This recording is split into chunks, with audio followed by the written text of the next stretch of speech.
Chronic pain such as arthritis, back pain, or others is very common and affects many adults. And it's estimated that about 50 million people in America have some chronic pain, meaning that the pain lasts at least 3 months or longer. Now, there are some people who, unfortunately, we're estimated about 17 million people have what's called high-impact chronic pain, meaning that the pain is so severe that it actually restricts some of their activities of daily living.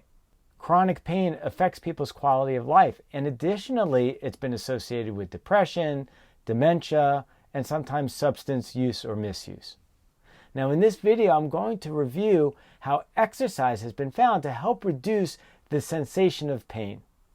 Hi, I'm Dr. Edmond Cleeman. I'm an orthopedic surgeon here in New York. I specialize in sports medicine and arthroscopic surgery.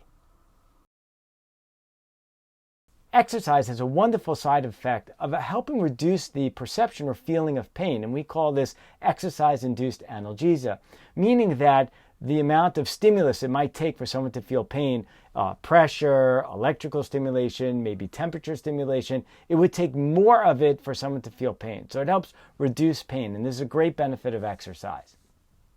And there was a meta-analysis that looked at different kinds of exercise, aerobic exercise, and resistance exercise, and two different kinds of resistance exercise. One where, let's say, it's dynamic, where you're, let's say, moving a weight, or let's say you were pushing against a wall, so the wall's not moving, but you're still using force. That's called isometric.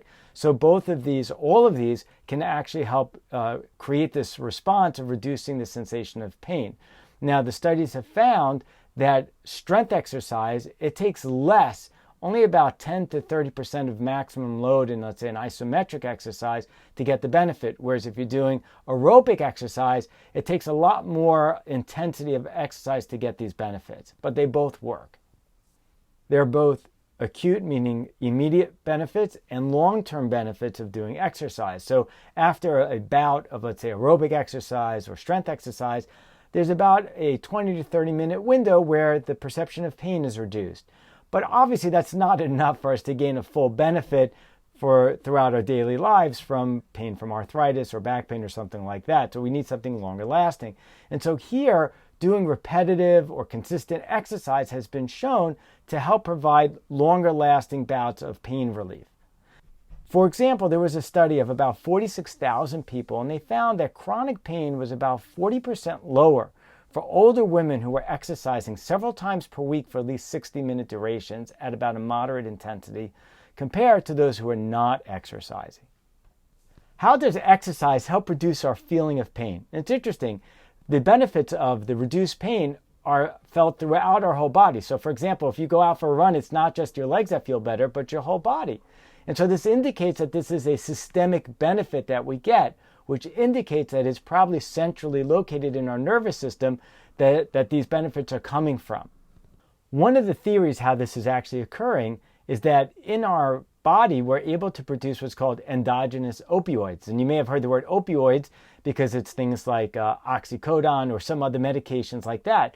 But our body has the ability to make its own.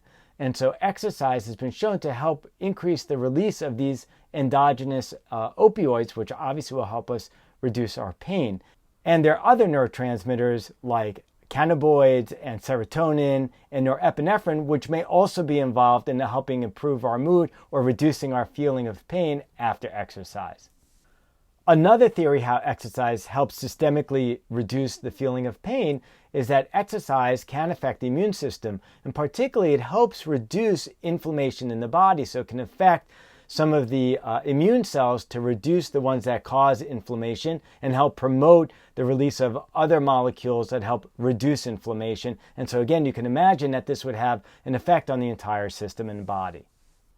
The benefit of having reduced pain throughout the body from exercise, regardless of which body parts we're exercising, can really be applied. Say, for example, someone who has severe knee arthritis, and let's say we want them to exercise to get reduced pain, but let's say it's too difficult. Well, we can have them do some upper body strength training, and we can hopefully expect that they will also have relief, and studies have actually shown this.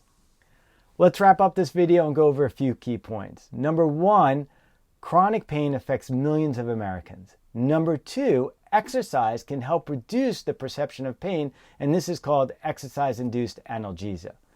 Number three, both aerobic exercise and strength exercise can help gain these benefits. And number 4, because the benefits are systemic, we can exercise different body parts and still appreciate a reduction of pain throughout our entire system. Thank you for watching this video. If you found it helpful, please click the like button below and subscribe. I look forward to seeing you in my next video or in my office.